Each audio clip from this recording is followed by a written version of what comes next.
Alright guys, good morning sa inyo lahat, no? So J Motors TV. Yan, nandito tayo sa Triumph Laguna branch. So welcome sa isa na namang yugto ng ating napadaan serye. So napadaan tayo dito sa Triumph. So pasukin natin kung ano-anong mga unit ang meron dito. Then meron daw dun sa taas, meron pa raw dun mga Kawasaki tsaka Vespa. So mamaya tignan natin. Alright, tara pasukin na natin to.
Laguna branch.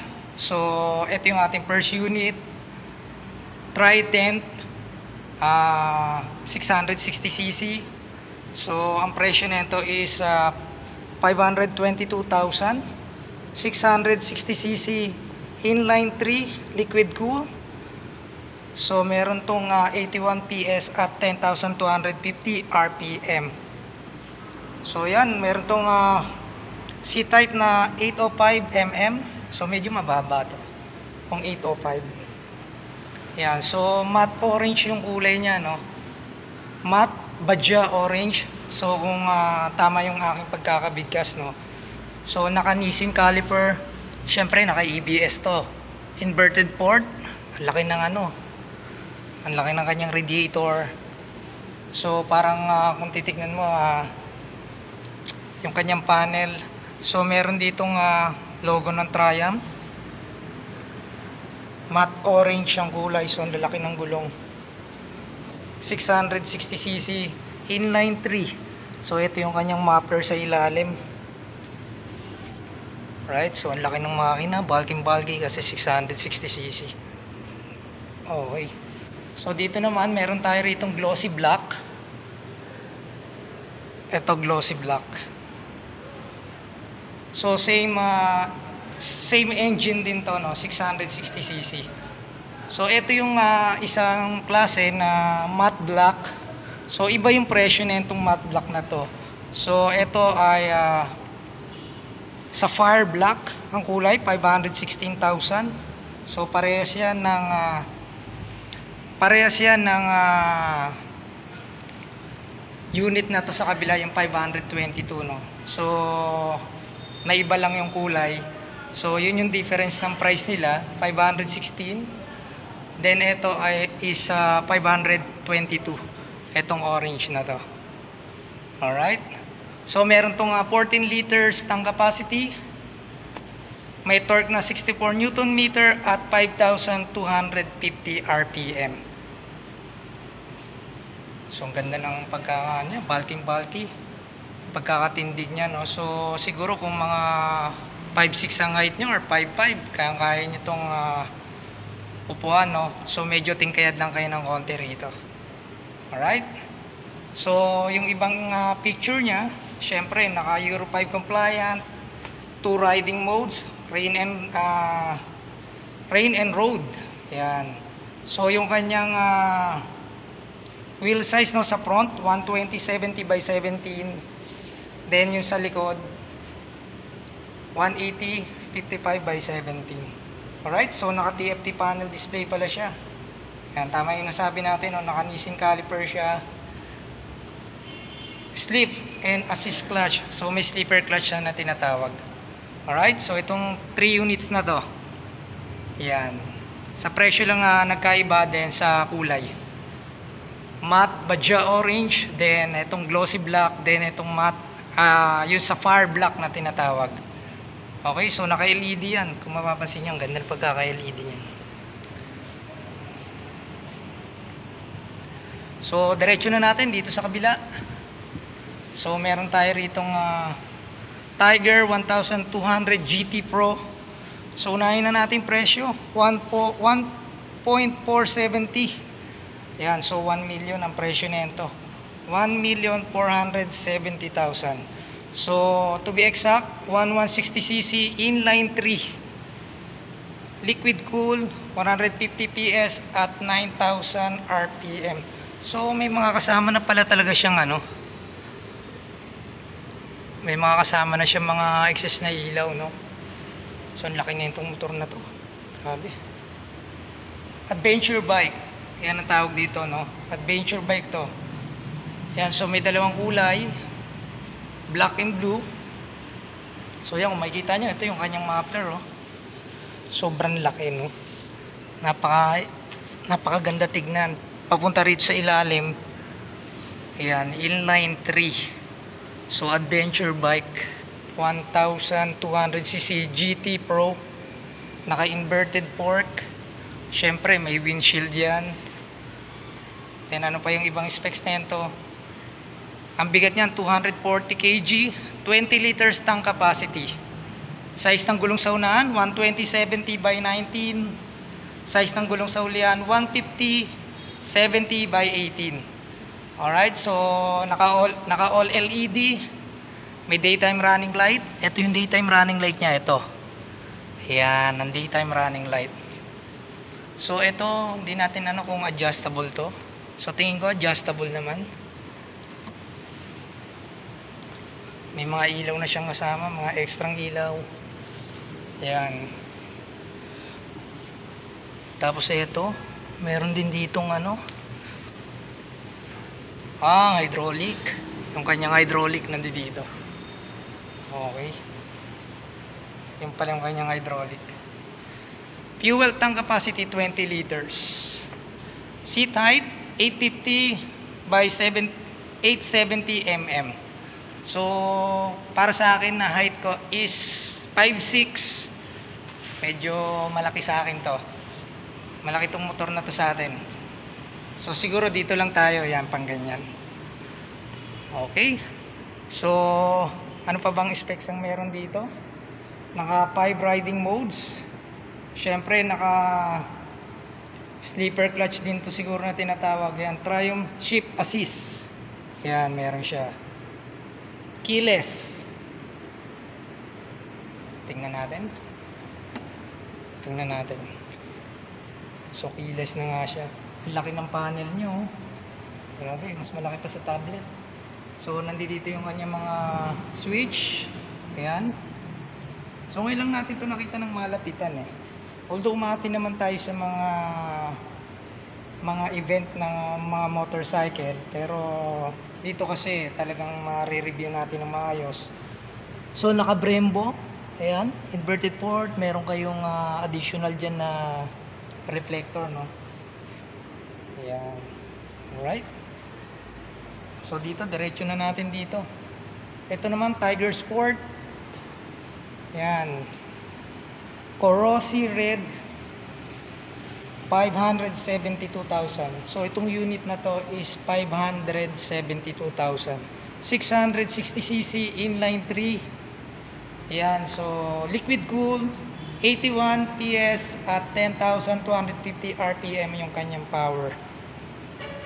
Syempre, naka leasing caliper pa rin yan, naka inverted port. Siguro kaya tinawag tong ano, kasi iba tong pinaka ano niya eh. Ito yung kanyang pinaka head, no? Hindi kumpara doon. Ito kasi parang pang sports talaga to eh. Itong ganitong mga ano ng motor. Alright, so tingnan natin kung ano pa yung mga ano. C-type 835mm, yung kanyang bigat 206 kg, fuel tank 7.2. Yan, so size ng gulong 120/70 by 17. Sa harap yan. So sa likod 180/55 by 17. Alright, ito siguro medyo mababa to, kaya na ito. Tapos ito yung kanyang panel, syempre naka TFT pa rin yan, naka naked. So ito hindi keyless, so meron siya rito, may susian siya. Ayan. So ano pa ba meron dito? All LED, 2 riding mode. So meron din siyang tinatawag na sleep and assist clutch, no? Euro 5 compliant. So ito yung Tiger Sports 660, 572,000. So 572,000. Tapos meron kayo ritong Tiger GT 1,200cc, 1.470, no? Ang kanyang presyo. Yan, pero napakaganda naman. Sulit na sulit kayo sa 1.4 yan. Tapos dito meron tayo, yan, 516,000 Sapphire Black at saka yung 522 ron na matte Badja Orange. Yan, na Trident. Right? So dire-diretso na tayo rito sa dulo. Tignan natin kung anong meron ditong Scrambler. Yan, may Scrambler 900 tayo rito. Itong forma na ito, tignan nyo yung tambucho. Yan, Scrambler 900, ang presyo niya is 840,000. So 900cc, parallel twin, liquid cool. Yung kanyang power is 65 PS at 7,250 RPM. So yung kanyang torque 80 Newton meters at 3,250 RPM. Alright. Then ang kanyang seat height 790mm, so mababa to, itong motor na to, abot na abot. Yung kanyang weight 223 kg, 12 liters tank capacity. 12 liters tank capacity. So ang kanyang gulong sa unahan is 190/19. So hindi ko alam ang tawag dito, spoke tire din ba to o naka rim set lang siya. Then sa likod 150/70/17. Yan, Scrambler 900. So napaka-permanento ito. Yan yung kanyang pinakatambucho. Then yung kanyang upuan, so mababa ano yung motor na to. Then dito meron tayong Triumph dito na logo, syempre may pangalan. Parang maroon yung kulay niya, no? Mid seller ang tatak ng gulong. Yan, so naka Brembo caliper, silipin natin. Yun, naka Brembo caliper tayo dito. So naka BA engine. So may pangalan doon na Scrambler 900. Yan, so naka dual suspension, syempre naka EBS yan. Naka LED light. Euro 5 compliant. Yan. May torque assist and clutch din. Ito yung kanyang radiator, nakatagilid. Kaya nakatagilid kasi yung sa tambucho eh. Ayan. Alright. So ang ganda ng kanyang mga gulong. Pwede rin siya pang parang pang off-road, no? Pang off-road, yan, yung ginagamit sa mga adventure. Pang adventure ng mga gulong. Okay, so dito naman may mga accessories sila rito, ayan. May mga upuan na rito. Kung gusto nyo magpalit, yan, meron na sila dito. Then may mga jacket, may mga apparel, may mga gloves. So tingin nga tayo kung magkano ang isang gloves dito. So ang presyo ng gloves, tingnan natin. Silipin natin ang isang presyo ng gloves nila. Walang presyo. Alright, so tanong na lang natin kung magkano presyo niya. So may jacket, may upuan. Then dito may mga parang additional na yan, accessories. So ito parang ilaw. Yan, tapos ito parang ito yung sa manubela eh. Yung dito. Yan yung cover niya. Okay, tapos dito yan, meron pa tayong accessories dito. Meron tayo rito nga shock. Then yun, yung mga tapalodo. Then ito yung kanyang protector sa ilalim ng makina. Yan, pati yun. Yan. So dito yung other accessories nila. Ito yung sa protection sa makina sa ilalim. Then ito crash guard. Ito. Ma'am, crash guard to, di ba? Ma'am. Ma'am, crash guard to. Yan. Ito, crash guard. Oh, crash guard yan, crash guard. Yan. So dito may mga jacket pa rito. Tingnan na natin kung magkano ang presyo ng isang jacket ng Triumph. So walang presyo. Tingnan na lang natin pag ano. So ayan. Ito yung mga available na motor nila rito. Then meron pa rito, may isang available pa rito. Ito. Ayan. Scrambler 1200 XE ang nakalagay. Parang pinalaki na ano, yung nandoon sa dulo, yung 900. So ang presyo nito is 1.2 million. Grabe, 1.2. Ayan, so naka 1200cc parallel twin liquid cool, power 90 PS at 7,250 RPM. So yung kanyang torque, meron tayong 10 Newton meters at 4,500 RPM. C-type 870 mm. Ang kanyang bigat is 230 kg. 16 liters tank capacity. Ganda ng kulay, no? Parang glossy orange ang kanyang kulay. So 1,200cc. So yung ibang specs niya, siyempre naka Euro 5 compliant, fully adjustable na upside down port. Ayan, meron tayong Brembo caliper. Ayan, meron tayo dyan naka ABS. Check natin yung kanyang ABS. Yan, naka Brembo yan, no? Right, tapos dito may pangalan na Triumph. Yan, naka spoke tire, naka dual suspension na dibaso. Then yung kanyang tail, ayun, ang ganda, oh. Ibang klase itong motor na to. Ito yung protection yung sinasabi sa inyo kanina. Alright, so ang presyo nito is 1,280,000 pesos. Then may mga apparel pa sila rito.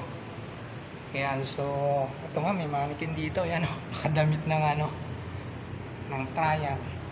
So ang laki ng kanyang inverted port. Ayan, syempre naka LED yan. May torque assist clutch, 5 riding modes, road, rain, sports, rider sa ride by wire throttle with switchable traction control. Ayan. So okay. So ito yung kanilang Scrambler 1200 XE. So kung mapapansin nyo, ito yung kanyang tambucho. Parehas ng 900cc na nandun sa dulo. Ayan, parehas. Pero napakaganda nito. Okay, so tapos ito, meron siya rito, ito yung sa kanyang preno. Then ito, meron na siyang kasama ritong parang ayan, sa brake lever na protection, no? Then syempre naka-naked yan. Okay. So yung kanyang gulo, yung kanyang upuan. Then meron ditong Triumph na pangalan na nakalagay. Then ito yung kanyang tail light. Yan. forma, no? Talagang sulit na sulit ka sa 1.2. Okay. Alright, so yun lang naman yung ilang unit nila rito, no? So wala pa kasi yung ibang unit na available. Kaya ano, so may mga accessories pa sila doon. Ayan, may mga kasamang accessories. Okay. Alright guys, so good afternoon, no? J Motors TV. So nandito pa rin tayo sa Triumph Laguna branch. So kasama natin si Ma'am Patricia, ang sales executive dito, no? Ayan, sige ma'am, invite mo sila rito sa inyong branch. Hi guys, punta po kayo dito sa Triumph Laguna. Follow niyo po yung page namin, Triumph Motorcycles Laguna. Marami po kaming unit dito, then may mga naka-promo din po. Yan. So yun guys, no, kung naghahanap kayo ng mga motor na pwede nyo ipasok sa expressway, so meron ditong branch ang Triumph sa Laguna branch. Hanapin nyo lang si Ma'am Patricia. Yan. So yung number nila at yung kanilang page, ipopost natin yan mamaya sa end ng ating live. Ng ating vlog, para kung may mga question kayo, pwede na kayo directly makipag-usap sa kanila. Alright, so maraming unit dito, may adventure bike, may scrambler dito. So anytime, ma'am, anong araw kayo bukas, ma'am? Monday to Saturday, 8 to 5 p.m. po. Yun, Monday to Saturday, 8 to 5 yan. Pwede kayo mag-visit dito sa kanilang showroom. Siyempre, para makapamili na kayo ng motor na inyong bibili, no? So, pero pwede naman kayong pumasyal dito para makita ng actual yung mga unit nila. Alright, ma'am, sige, baka meron kayo siya shoutout mo na. Wala, mahihayin si Ma'am Patricia. Alright guys, so yun lang naman. Thank you very much muna kay Ma'am Patricia at kay Ma'am Moti. Anong pangalan niyo, ma'am? Moti po. Moti. Ayan, si ma'am. So, tsaka kay sir, nandun sa loob. Pinayagan tayo makapag-content dito sa kanilang branch. Alright? So, yun. Kung di pa kayo subscribe na kayo. J Motors TV lang yan sa inyong YouTube at Facebook account. Huwag nyo kalimutan itang notification bell para updated kayo sa lahat ng video na ina-upload natin. Alright, thank you very much ulit syempre sa Wheeltech, kasi under ng Wheeltech to. Triumph Laguna branch. Tama ma'am, Laguna? Yes, yes. Kalamba? Laguna. Ayan, alright. So, peace out. Ingat kayo lahat. God bless you all.